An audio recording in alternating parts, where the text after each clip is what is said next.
ఒకసారి తీర్మానించుకొని నువ్వు అడుగు ముందుకు వేశాక అది కష్టమైనా ఇబ్బంది అయినా ఎంతటి ప్రాబ్లం అయినా సరే ఏమి చేయాలి అంటే దేవుడు చెప్పినట్టు తల వంచుకొని దానిలో వెళ్ళిపోవాలి.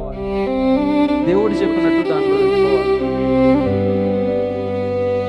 చాలా మందికి ఉండేటువంటి చెడ్డ అలవాటు, ఉండేటువంటి ఆ యొక్క వీక్నెస్, బలహీనత ఏంటంటే దేవుని సన్నిధిలో శ్రద్ధగా నడుస్తూనే ఏదైనా బయట ఇంకో విషయం కనపడితే ఇది వదిలేసి అక్కడికి పరిగెడతారు లేదా పరిగెడతారు.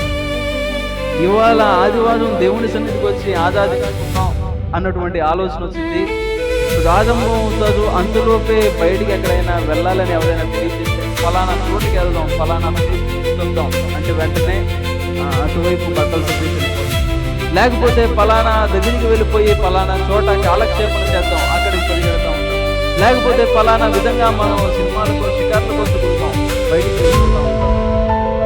నీ మనసులో ఉన్నటువంటి ఆశ, నీ మనసులో ఉన్నటువంటి తీర్మానం మంచిదే, అయితే దాన్ని నువ్వు ఫాలో అవ్వకపోతే, దాన్ని నువ్వు చూసా తప్పకుండా దానికి అనుగుణంగా నువ్వు జీవించకపోతే, కనబడిన ప్రతిదాని వైపు నువ్వు తిరిగి చూసి అటువైపు నడుస్తూ ఉంటే జీవితంలో అది మిగిల్చేది నష్టమే.